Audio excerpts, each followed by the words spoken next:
आज हम लोग बात करने वाले हैं सोशलिज्म और समाजवाद के बारे में। तो सोशलिज्म की अलग-अलग डेफिनेशंस है जो कि अलग-अलग लोगों द्वारा दी गई। तो अगर मैं ये कहूँ कि सोशलिज्म क्या है, तो उसकी जो बेस्ट डेफिनेशन है वो ये है कि ये एक पॉलिटिको इकोनॉमिक और we can say political and economic ideology है centered on social and collective ownership and control of means of production with the goal of creating a more equitable society. Some books, socialism is described as a system of social reconstruction. So, socialism means recognizing economic and social life through process of socialization, involves organization of means of production and promoting collective means of ownership, thus abolishing private ownership. So, sometimes Russell defined socialism as advocacy of communal ownership of land and capital. So, भाई communal ownership से इनका क्या मतलब था? तो इनका मतलब था कि democratic means of ownership by the state which is for the common interest of all. तो इसमें कलेक्टिव ओनरशिप होगी और we can say democratic mode of ownership होगी जिसमें कॉमन इंटरेस्ट होगा सभी का। According to M.K. Gandhi, socialism is defined as a society is one in which members of society are equal, none low, none high. कोई अब हम लोग बात करने वाले हैं कुछ प्रिंसिपल्स के बारे में जो कि सोशलिज्म के रहते हैं। जैसे कि पहला प्रिंसिपल है कि पब्लिक ओनरशिप। तो पब्लिक ओनरशिप से इनका क्या मतलब है? ये इसका मतलब है कि ये कोर टेनेट है सोशलिज्म का, बिकॉज इसमें सोशलिस्ट इकोनॉमी होगी। इसका मतलब क्या है कि जो मीन्स ऑफ प्रोडक्शन है और जो मीन्स ऑफ डिस्ट्रीब्यूशन है are owned, controlled and regulated by the public, या तो स्टेट के तरीके से, जैसे कि कम्युनल ओनरशिप थी जिसमें कि डेमोक्रेटिक स्टेट ओनरशिप होती है, या फिर थ्रू कोऑपरेटिव्स। तो द बेसिक मोटिव इसका क्या है? तो इसका ये है कि जो मीन्स ऑफ प्रोडक्शन है उसका यूज प्रॉफिट के लिए ना कर सोशल वेलफेयर में यूज करना। अब हम लोग इसके दूसरे प्रिंसिपल के बारे में बात करने जा रहे हैं। जो दूसरा प्रिंसिपल है वो है इकोनॉमिक प्लानिंग। तो जैसा कि कैपिटलिस्ट यानी पूंजीवाद की इकोनॉमी में हम लोगों ने देखा था, कैपिटलिस्ट इकोनॉमी में हम लोगों ने देखा था कि ये जो इकोनॉमी है वो driven by a law of supply and demand. तो अगर हम सोशलिस्ट की बात करें तो सोशलिस्ट में जो इकोनॉमिक एक्टिविटीज होंगी, चाहे वो प्रोडक्शन हो, चाहे वो डिस्ट्रीब्यूशन हो, चाहे वो एक्सचेंज हो, या चाहे वो कंजप्शन हो, वो प्लान्ड तरीके से होगा, एक कोऑर्डिनेटेड तरीके से होगा, और वो प्लानिंग और कोऑर्डिनेशन होगा सेंट्रल प्लानिंग अथॉरिटी के द्वारा, जो कि ज्यादातर गवर्नमेंट और स्टेट, जैसा कि हमने वो ओनरशिप में देखा। तो अगर हम लोग इसे एक उस तरीके से देखें तो हम लोग देखते हैं कि socialist economy relies on the central planning authority for distribution of wealth instead of relying on market forces. अब हम लोग बात करने वाले हैं इसके थर्ड प्रिंसिपल के बारे में। अब जो थर्ड प्रिंसिपल है वो क्या है? वो है इगैलिटेरियन सोसाइटी।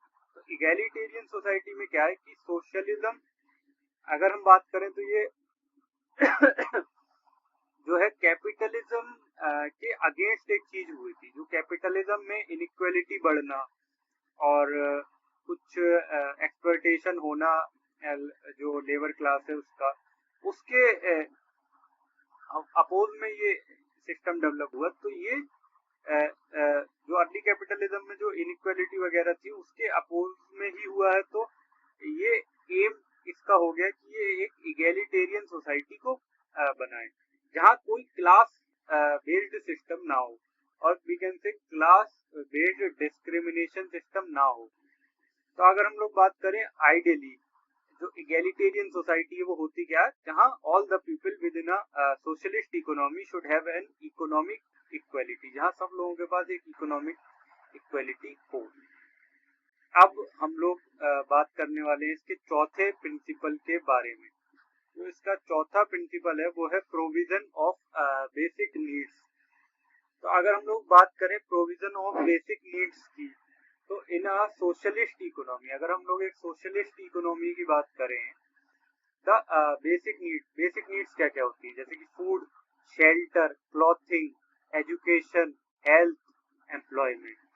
तो जो बेसिक नीड्स हैं वो इसमें प्रोवाइडेड बाय गवर्नमेंट, वो गवर्नमेंट देगी विदाउट एनी डिस्क्रिमिनेशन, जिसमें कोई क्लास बेस्ड डिस्क्रिमिनेशन नहीं होगा, चाहे वो गरीब हो चाहे वो अमीर हो, कोई भी और any other basis of discrimination, may be caste basis of discrimination, religion basis, वो नहीं होगा। तो ये कहा जाता है कि ये ग्रेटेस्ट एडवांटेज है सोशलिज्म का, कि जो बेसिक नीड्स है वो गवर्नमेंट प्रोवाइड कर रही है। तो provision of basic needs by the government result in the message thinking that they can not survive without the government. But ये भी है कि अगर ऐसा होता तो फिर गवर्नमेंट के बिना सर्वाइव करना मुश्किल हो जाता है। Creating a perfect environment for the rise of authoritarian government. अब हम लोग बात करने जा रहे हैं जो है इसके फिफ्थ प्रिंसिपल के बारे में सोशलिज्म के, जो कि है नो कंपटीशन। तो टिपिकली एक एग्जांपल देके बताता हूँ कि अगर आप कोई कार या कोई भी चीज खरीदने जाते हैं मार्केट में, there are different choices, different models. Like अगर आप कोई गाड़ी खरीदने जाते हैं तो वहाँ बहुत सारे मॉडल्स भी होते हैं और अलग अलग ब्रांड के होते हैं। So typically you have a choice, but in socialist economy there is no competition in the market, since the state is the sole entrepreneur. The state only focuses on the provision of necessities which results in a limited consumer choice. अब हम बात करने वाले हैं इसके छठे principal के बारे में, जो कि है सोशल वेलफेयर। तो ये जो सोशल वेलफेयर है ये एक मेजर रीजन है behind the rise of socialism, कि सोशलिज्म इतना बड़ा कैसे, because the social welfare schemes are there to protect the working class from exploitation। तो एक्सप्लॉयटेशन कैपिटलिस्ट सोसाइटीज में हो रहा था, जो क्लास बेस्ड डिस्क्रिमिनेशन कैपिटलिज्म में हो रहा था, उससे प्रोटेक्ट करने के लिए ही सोशलिज्म आता है। तो ये भी कहा जाता है कि under socialist system there is no exploitation. The state takes care of the working class through employment, protection, minimum wages, and trade union and rights, recognition rights। फिर हम लोग आते हैं टाइप्स ऑफ सोशलिज्म के बारे में। वैसे तो बहुत तरीके के सोशलिज्म है, लेकिन यहाँ मैं दो तरीके के सोशलिज्म को थोड़ा सही से डिस्क्राइब करना चाहूंगा, बाकी सोशलिज्म को मैं नाम बताता हूँ। तो एक होता है यूटोपियन सोशलिज्म, जिसे हम लोग कहते हैं अर्ली सोशलिज्म। तो प्लेटो अपनी बुक रिपब्लिक में लिखते हैं कि एक आइडियल कम्युनिस्ट सोसाइटी कैसी होती है, where there is no conflict, exist ही नहीं करता कोई कॉन्फ्लिक्ट सोसाइटी में। There is no place of punishment neither by any law in the society. तो ये अर्ली सोशलिज्म भी कहा जाता है। और human beings are national and moral, but due to industrialisation और the inequality, hate, selfishness emerge in the society. इनका ये कहना था कि नॉर्मली तो ह्यूमन बीइंग्स मोरल और नेशनल होते ही हैं, बट इंडस्ट्रियलाइजेशन बढ़ने के कारण और कैपिटलिज्म बढ़ने के कारण ऐसा हो गया कि इनइक्वालिटी बढ़ गई, सेल्फिशनेस, हेट ये सोसाइटी में आ गई। देन आता रेवोल्यूशनरी सोशलिज्म। तो इसे भी एक ये कहा जाता है कि कम्युनिज्म साइंटिफिक सोशलिज्म है। साइंटिफिक सोशलिज्म को मार्क्सिज्म भी कहते हैं। तो इसमें क्या था कि they want to change the society radically, कट्टरपंथ से सोसाइटी को चेंज करना चाहते हैं। Destruction of capitalism main aim रहा है मार्क्सिज्म का। They believe in class struggle में इनका बहुत बिलीव है. There will be a classless society, stateless society, familyless society, and there is no need of religion according to revolutionary socialism or Marxism. अगर हम लोग जनरली टाइप्स ऑफ सोशलिज्म के बारे में बात करें तो हम इसे एक 3 सेक्टर्स के पे हम इनकी बात करेंगे, जो कि है पॉलिटिकल आइडियोलॉजी इनकी क्या है, इकोनॉमिक स्ट्रेटेजी क्या रहती है, और की फीचर्स क्या क्या होते हैं. तो पहला आता है रेवोल्यूशनरी सोशलिज्म. अगर हम लोग रेवोल्यूशनरी सोशलिज्म की बात करें तो इसकी जो पॉलिटिकल आइडियोलॉजी है वो है क्लास बेस्ड रेवोल्यूशन. मतलब क्लास को इसमें मेनली माना जाता है कि रेडिकल तरीके से या कट्टरपंथ तरीके से क्लास बेस्ड जो स्ट्रेटिफिकेशन जो कि कैपिटलिज्म में हो चुका है उसको खत्म करना, और बाय एनी रेवोल्यूशन के द्वारा. इकोनॉमिक स्ट्रेटेजी सेम है, सेंट्रलाइज्ड प्लानिंग रहती है. की फीचर्स की अगर हम बात करें तो overthrow of capitalism, state ownership और क्लास स्ट्रगल. अब अगर हम लोग रिफॉर्मिस्ट सोशलिज्म की बात करें तो इसकी जो पॉलिटिकल आइडियोलॉजी होती है वो होती है ग्रेजुअल रिफॉर्म्स. अगर हम लोग इकोनॉमिक स्ट्रेटेजी की बात करें तो मिक्स्ड इकोनॉमी. अगर हम लोग की फीचर्स की बात करें तो democratic processes, government intervention and social welfare. अगर फिर हम लोग आते हैं एनार्किस्ट सोशलिज्म, जिसमें क्या है कि पॉलिटिकल आइडियोलॉजी ये कहती है कि रिजेक्शन ऑफ अथॉरिटेरियनिज्म को रिजेक्ट करती है. इकोनॉमिक स्ट्रेटेजी की अगर हम लोग बात करें तो डिसेंट्रलाइज्ड डिसीजन मेकिंग है. अगर हम लोग की फीचर्स की बात करें तो voluntary cooperation and self governance. फिर अगर हम लोग मार्केट सोशलिज्म की बात करें, अब मार्केट सोशलिज्म में क्या होता है कि पॉलिटिकल आइडियोलॉजी क्या है, तो combination of socialism and capitalism. ठीक है, तो यहाँ दोनों को मिक्स किया गया है. ये न्यू मार्क्सिज्म में भी आपको देखने को मिलेगा, जिसमें कैपिटलिज्म और सोशलिज्म को कंबाइन कर दिया गया है. और फिर अगर हम लोग बात करते हैं इकोनॉमिक स्ट्रेटेजी की, तो वो market based economy with government regulation. तो गवर्नमेंट का रेगुलेशन रहेगा. फिर अगर हम लोग की फीचर्स की बात करें तो पब्लिक एंड प्राइवेट ओनरशिप रहती है, गवर्नमेंट इंटरवेंशन रहता है, मतलब थोड़ा मिक्स्ड है. फिर हम लोग बात करते हैं प्लेन्ड सोशलिज्म के बारे में. अब जो प्लेन्ड सोशलिज्म है उसमें उसकी पॉलिटिकल आइडियोलॉजी क्या होती है, तो सेंट्रलाइज्ड प्लानिंग. अगर हम लोग इकोनॉमिक स्ट्रेटेजी की बात करें तो स्टेट ओनरशिप होगी. अगर हम लोग की फीचर्स की बात करें तो गवर्नमेंट कंट्रोल रहता है रिसोर्सेज का and allocation of goods and services. इन दोनों चीजों पर गवर्नमेंट का कंट्रोल रहता है. फिर आता है democratic socialism. Political ideology always democratic processes. Economic strategy की अगर हम लोग बात करें तो मिक्स्ड इकोनॉमी. अगर हम लोग की फीचर्स की बात करें तो gradual transition to socialism, social justice and economic equality. फिर अगर हम लोग बात करें यूटोपियन सोशलिज्म की, जो कि यूटोपियन सोशलिज्म क्या है, अर्ली सोशलिज्म. तो पॉलिटिकल आइडियोलॉजी इसकी क्या है, इसकी पॉलिटिकल आइडियोलॉजी है आइडियलिस्टिक सोसाइटी.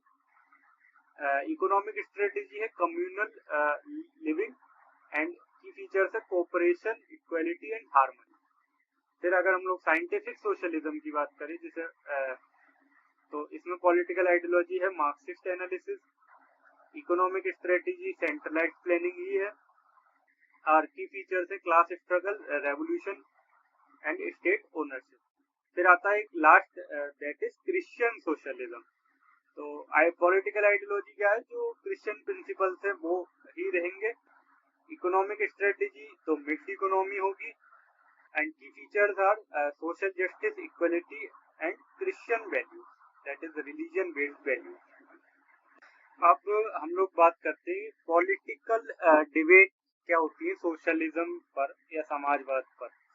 तो इसमें दो अलग अलग पर्सपेक्टिव होते हैं, दो अलग अलग विचारधाराओं के. पहला है लिबरल पर्सपेक्टिव. तो अगर हम लोग लिबरल और लेफ्टिस्ट स्टैंड पॉइंट से देखें तो socialism is seen as a necessary tool to address the inherent inequalities of capitalism. by redistributing wealth from rich to the poor. Socialism aims to create a more equitable society. Then तो अब इसका मतलब क्या है कि भाई जो leftist point of view है वो ये कहता है कि जो कैपिटलिज्म ने इनइक्वालिटीज क्रिएट कर दी हैं और सोसाइटी को एक क्लास बेस्ड सोसाइटी में बांट दिया है, उसे एड्रेस करने के लिए सोशलिज्म बहुत जरूरी है, जिससे कि रीडिस्ट्रीब्यूशन हो जाए वेल्थ का from rich to poor and एक इक्विटेबल सोसाइटी बन पाए। तो फिर इसके लिए सपोर्ट में कुछ और भी चीजें हैं, जैसे कि प्रोग्रेसिव टैक्सेशन। अगर हायर टैक्सेस लगाए जाते हैं वेल्थी पर्सन पर, जिससे कि सोशल प्रोग्राम्स और पब्लिक सर्विसेज को फंड किया जा सके। फिर आता नेशनलाइजेशन। तो गवर्नमेंट ओनरशिप होनी चाहिए कुछ की इंडस्ट्रीज की, जिससे कि ये इंश्योर किया जा सके कि प्रॉफिट का कम्युनिटी के बेनिफिट के लिए यूज किया जा सके। अगर हम लोग बात करें वेलफेयर प्रोग्राम्स की, तो extensive social safety net to protect vulnerable individuals and families. तो कुछ वेलफेयर प्रोग्राम्स भी चलाए जाते हैं, जैसा कि हम लोगों ने देखा। तो लिबरल के जो लेफ्टिस्ट पर्सपेक्टिव से उनके सपोर्ट में ये कुछ पॉइंट। एक और है, ये है कि लेबर यूनियंस। तो स्ट्रॉन्ग लेबर यूनियंस कई बार बनते देखते हैं हम लोगों को, क्योंकि वर्कर्स के अधिकारों के लिए और उनकी वर्किंग कंडीशन को इम्प्रूव करने के लिए उनके हक में बोलते हैं। फिर आता है कंजर्वेटिव पर्सपेक्टिव, जो कि राइटिस्ट और we can say right wing का पर्सपेक्टिव है। उनका क्या कहना है समाजवाद और सोशलिज्म पर? तो वो मानते हैं कि एक थ्रेड है इंडिविजुअल लिबर्टी के लिए, फ्री मार्केट के लिए एक खतरा है, और वो ये आर्ग्यू करते हैं कि एक्सेसिव गवर्नमेंट इंटरवेंशन अगर होता है तो इकोनॉमिक ग्रोथ नहीं हो पाती, इकोनॉमिक ग्रोथ कम होती है, इनोवेशन कम हो जाता है और पर्सनल फ्रीडम पर भी आंच आती है। उनका ऐसा कहना है। अब इनके आर्गुमेंट्स में कुछ पॉइंट आते हैं, जैसे कि इकोनॉमिक इनएफिशिएंसी। ये माना गया है कि गवर्नमेंट कंट्रोल करती इकोनॉमीज को, वो ज्यादा एफिशिएंट नहीं होती हैं, जबकि जो मार्केट ड्राइवन इकोनॉमी होती है वो ज्यादा एफिशिएंट होती है और वो ज्यादा ग्रो करती है। इसका कारण इन लोगों ने बताया है कि कंपटीशन का लैक करना या कंपटीशन का ना होना। फिर आता है लॉस ऑफ इंडिविजुअल फ्रीडम। इससे इनका ये भी कहना है कि इंडिविजुअल फ्रीडम, एक पर्सन का फ्रीडम, आजादी उसकी छिन जाती है। ये कहना है कि सोशलिस्ट पॉलिसीज जो गवर्नमेंट डिसाइड कर रही है उससे लोगों के हक पर बात आती है, फ्री मार्केट को खतरा होता है। और इनका आर्गुमेंट है जो कि ये कहते हैं वो ये है कि disincentivise for work and investment. तो ये आर्गुमेंट ये कहता है कि हाई टैक्सेस और government welfare program hard work और इन्वेस्टमेंट को डिस्करेज करती है, कम करती है। लोगों को हार्ड वर्क नहीं करना पड़ेगा, वो सोशल वेलफेयर प्रोग्राम पर डिपेंड हो जाएंगे, जिसे कुछ लोग फ्रीवीज भी कहते हैं। अब हम लोग बात करने वाले हैं सेंट्रल प्लानिंग एंड इकोनॉमी के बारे में। तो ये एक one of the generic feature है सोशलिस्ट पॉलिटिकल सिस्टम्स का, कि ये एक हाईली रेगुलेटेड और सेंट्रली प्लान्ड इकोनॉमीज होती है इनमें। तो ये माना जाता है कि स्टेट ओनरशिप है मेजर मीन्स ऑफ प्रोडक्शन की, जिसमें कि बैग्स फैक्ट्रीज, लार्ज फार्म्स, ये सब भी आते हैं।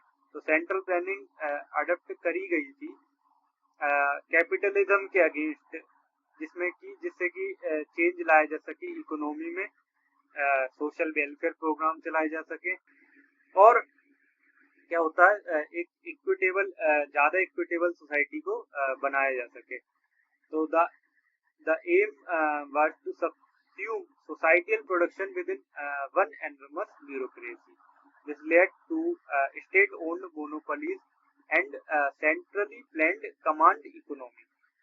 तो अगर हम लोग बात करें, this mean that the government completely control the economy by controlling the price भी गवर्नमेंट कंट्रोल करती है, rolling out the subsidies and guarding the production process.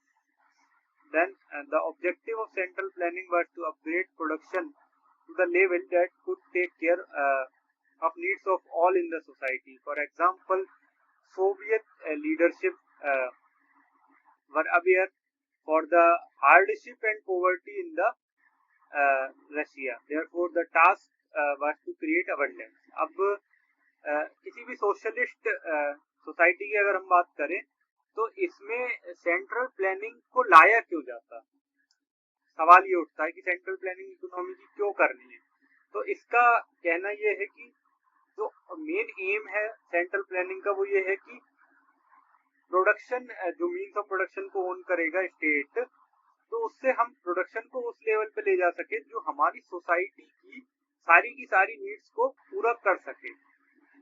और इसका एग्जांपल सोवियत लीडरशिप है, जिन्हें पता था कि कब हार्डशिप या पॉवर्टी आने वाली है, तो उस हिसाब से उन्होंने उनका ये टास्क था इकोनॉमी को कंट्रोल करने का कि वो अबंडेंस में क्रिएट करें, ज्यादा में क्रिएट करें।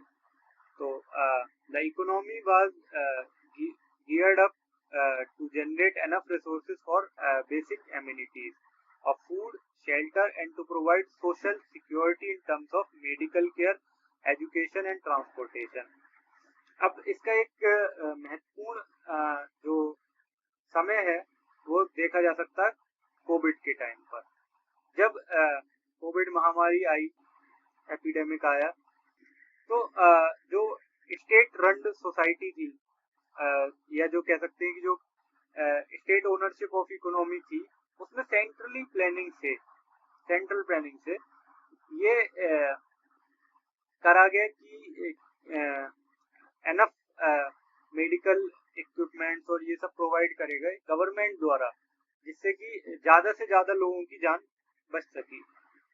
ऐसा कुछ कंट्रीज और कुछ स्टेट्स में देखा गया।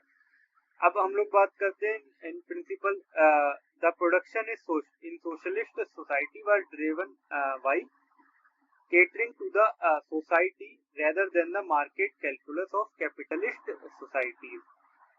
So all socialist and socialist oriented states place high priority on developing means of public consumption such as health clinics, schools, passenger buses and parks to make it available to the poor.